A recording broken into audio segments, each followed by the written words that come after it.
Hello everyone. The topic of this video is equivalent circuit of transformer, and this is another important topic of this chapter जो question university exams में भी आता है, right. तो equivalent circuit बनाने के लिए हमें अभी तक जितना भी हमने स्टेप्स पढ़े हैं ट्रांसफॉर्मर को प्रेजेंट करने के लिए, वो सारे पार्ट्स को हमें यहाँ पर कंबाइन करना है। जैसे सबसे पहले अभी रिसेंटली हमने जो लास्ट वीडियो में पढ़ा था वो प्रैक्टिकल ट्रांसफॉर्मर के बारे में पढ़ा था। प्रैक्टिकल ट्रांसफॉर्मर को बनाने के लिए अगर हम एक डायग्राम बनाते हैं तो ये ट्रांसफॉर्मर की कोर हो गई, primary winding, secondary winding. Primary पर हमने एक रेजिस्टेंस और एक रिएक्टेंस को रिप्रेजेंट किया था। सिमिलरली सेकेंडरी साइड पर भी एक रेजिस्टेंस और एक reactance. This is R2 X2, this is R1 X1, and here we have no load parameters, that is R0 and X0, and this is the supply voltage V1, the current I1 here, the current IW here, IM passing through X0. I0 is the current which will pass through the no load parameters. Secondary side the current is I2. Flux phi is here, right. अब इस diagram से अगर हम equivalent diagram बनाते हैं, electrical equivalent diagram, तो उसमें हमें क्या करना होगा, वाइंडिंग्स के फॉर्म में इसको रिप्रेजेंट करना होगा। सिमिलर डायग्राम, सब चीज़ें सेम रहेंगी, बस कोर की जगह हमें रिप्रेजेंट करना है ट्रांसफॉर्मर की वाइंडिंग्स को। ये आपका लोड हो गया R2 X2, this is I2, the voltage across load is V2, the EMF is E2, here EMF is E1, this is resistance, reactance R0 X0,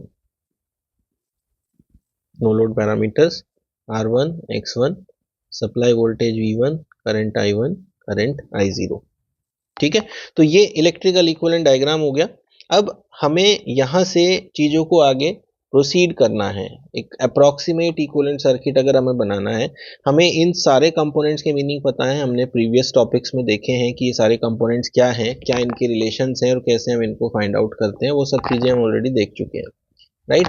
तो अगर हमें यहाँ से एक इक्विवेलेंट सर्किट डायग्राम को रिप्रेजेंट करना है तो हमें क्या करना पड़ेगा, ये जो नो लोड पैरामीटर्स हैं सबसे पहले इनको नेग्लेक्ट करना होगा। ठीक है, नो लोड पैरामीटर को नेग्लेक्ट करने का क्या मतलब है, क्योंकि नो लोड जो करंट है I0, जिसको हम नो लोड करंट कह रहे हैं, this is a very small current, we can say it is 3 to 5% of the full load current. जो भी ट्रांसफॉर्मर का फुल लोड रेटेड करंट होगा उसका मात्र 3 से 5% ही करंट होता है, राइट। तो due to very small amount of current passing through this no load parameters, we can neglect this entire parallel branch, that is R0 और X0, उसको हम नेग्लेक्ट कर सकते हैं। तो नेग्लेक्ट करने के बाद जो भी हमें सर्किट मिलेगा उसको हम कहते हैं अप्रॉक्सीमेट इक्विवेलेंट सर्किट। ठीक है, तो we just have to remove this, let us make it again. हमें यहाँ पर एक सीरीज ऑफ डायग्राम्स बनाने हैं to develop the approximate equivalent circuit. तो after removing this no load parameter thing, हमें इस तरह का एक डायग्राम मिल जाता है, राइट। ये आपका प्राइमरी और सेकेंडरी पे दोनों पे जो क्वांटिटीज हैं V1 V2 I1 I2 R1 X1 R2 X2, ये सब चीजों को हमने यहाँ पे रिप्रेजेंट कर दिया है। अब फर्दर हम इन पैरामीटर्स को ट्रांसफर कर सकते हैं। ये जो पैरामीटर्स हैं R2 और X2, these can be transferred to primary or these R1 and X1 can be transferred to secondary. What is the concept of transferring the parameters? The concept of transferring the parameters is very simple. आपको पता है कि जो impedance Z2 है, अगर हम secondary side का impedance निकालें तो that should be equals to V2 into V2 upon I2, and अगर हम Z1 की वैल्यू निकालें तो that should B V1 upon I1।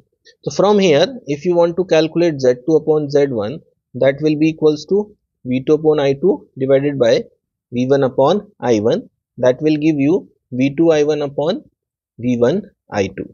ठीक है, अब V2 अपॉन V1 क्या होता है, transformation ratio K। I1 upon I2 क्या होता है, ये भी ट्रांसफॉर्मेशन K होता है। तो Z2 अपॉन Z1 का जो वैल्यू आता है वो आता है K स्क्वायर के बराबर, where K is the transformation ratio.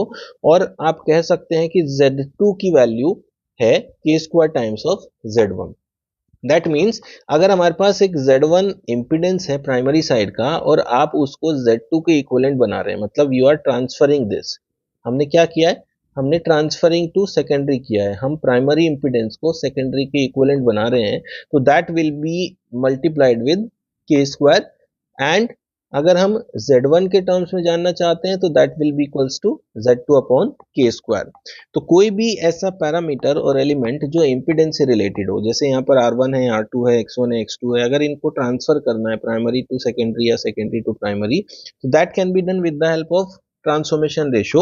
And if you are transferring primary to secondary, the quantity will be multiplied with k square, and if you are transferring secondary to primary, the quantity will be divided by k square. ठीक है। Also transformation ratio k की value होती है V2 upon V1 और I1 upon I2।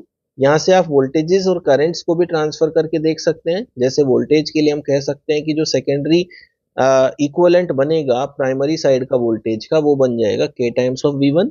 Also I2 will be equals to I1 upon k, या फिर V1 की value बनेगी V2 अपॉन k और I1 की वैल्यू बनेगी k टाइम्स ऑफ I2। ठीक है। This is how we transfer the quantities from primary to secondary. So in this case let us transfer all these quantities of secondary to the primary side. अगर सेकेंडरी को हम primary पर transfer करेंगे तो resistance reactance सारे के सारे प्राइमरी पे आ जाएंगे, दोनों के दोनों। ठीक है।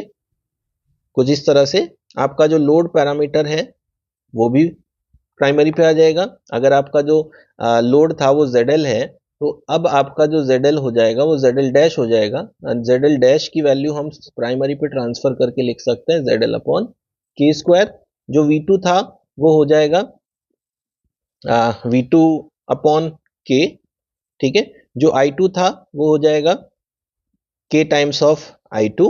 R1 X1 ऑलरेडी हमारे पास थे। R2 आपका हो जाएगा R2 बाई के स्क्वायर, X2 हो जाएगा X2 बाई के स्क्वायर। वोल्टेज V1 ऑलरेडी हमारे पास था और I1 करंट प्राइमरी साइड का था। तो this is the equivalent diagram जो ट्रांसफर करके हमें मिला है। ठीक है। We are obtaining this diagram by transferring the things, right. अब टोटल रेजिस्टेंस प्राइमरी पे कितना हो गया?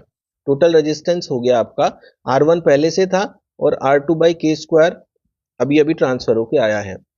इसको कहते हैं R01। R01 का मतलब है the total resistance transfer to the primary side, right. इसी तरह से टोटल रिएक्टेंस कितना हो गया आपका प्राइमरी साइड पे? टोटल रिएक्टेंस हो गया X1 प्लस X2 बाई के स्क्वायर, और इसको कहेंगे X01 total reactance transfer to primary side. ठीक है। तो ये हमने जो भी कुछ किया है ये ट्रांसफर टू प्राइमरी करके किया है। अगर हम ट्रांसफर टू सेकेंडरी कर रहे होते तो ट्रांसफर टू सेकेंडरी की कंडीशन में आपके पास जो फॉर्मूले बनते वो बनते R02 total resistance of secondary, R2 plus K square times of R1 and X02 is X2 plus K square times of X1, और इन दोनों को कंबाइन करके आपको मिल जाता total impedance on the secondary side. Similarly in दोनों को combine करके आपको मिल रहा है Z01।